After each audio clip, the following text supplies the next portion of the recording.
अस्सलाम वालेकुम। ये है जी हमारा कमाद जो गंदों में लगा हुआ था। इस साल गर्मी बहुत ज़्यादा थी, कमाद के पत्ते सूख रहे थे। हमने समझा ये शायद ये गर्मी की वजह से है।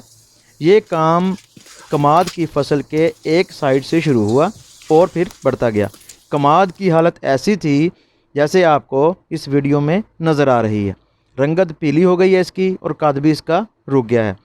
ये अकेला हमारे साथ ही नहीं हुआ, जिनका भी मैं कमाद देखता हूँ ऐसी ही सूरत हाल है। कमाद के पत्तों की हालत ऐसी थी जैसे बिल्कुल ये सूख रहे हैं। आप देख सकते हैं ये ऐसे पत्ते हैं जिस तरह जिसे हम पंजाबी में खोरी कहते हैं। खोरी उसे कहते हैं जिसे कमाद की कटाई के बाद जिसे हम आग लगा देते हैं। पत्तों पर भी धब्बे नज़र आ रहे होंगे आपको।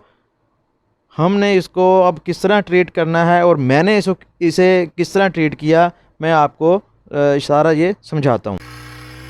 कमाद काफ़ी बड़ा हो चुका है, अंदर स्प्रे करना बड़ी मुश्किल है। जहाँ बीमारी ज़्यादा है इस पर, वो मैंने मजबूरन 1 एकड़ के अंदर 4 टैंकियाँ बड़ी मुश्किल से हमने वो लगाई हैं। बाकी हम सब बॉर्डर्स पर स्प्रे कर रहे हैं इसका। सबसे पहले हमने इस पर FMC का स्प्रे किया था, ताल स्टार का, 1 हफ़्ता पहले। वो दीमक, सब्ज़ तेला, सफ़ेद मक्खी और सुंडी के लिए है। आज मैं 1 हफ़्ता के बाद स्प्रे करवा रहा हूँ फिर से। वो है जी ताल स्टार और एसिलान को मिलाकर। इसके साथ साथ जो थ्रिप्स है उसका कंट्रोल भी हो जाएगा। इसके बाद जो मैंने इसको पानी लगाना है, इसको 2 इकट्ठे पानी लगाएं, यानी कि 1 हफ़्ता के वक्फे के बाद फ़ौरन दूसरा पानी लगा दें।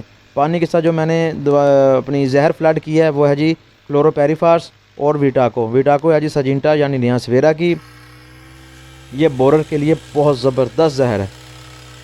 आपने आम स्प्रे मशीन से इसका स्प्रे नहीं करवाना, जो आमतौर पर चार्जिंग वाली होती हैं। ये स्प्रे मशीन है जी, छोटा इंजन लगा हुआ है, इसको आप इसका प्रेशर देख सकते हैं। ये पौधों को अच्छी तरह नहलाते जा रही है। इस कमाद को ठीक होने के लिए कम से कम 15 दिन या इससे भी ज़्यादा लग सकते हैं। ये इंशाल्लाह अपनी पहले जैसी हालत में आ जाएगा, खूब हरा भरा।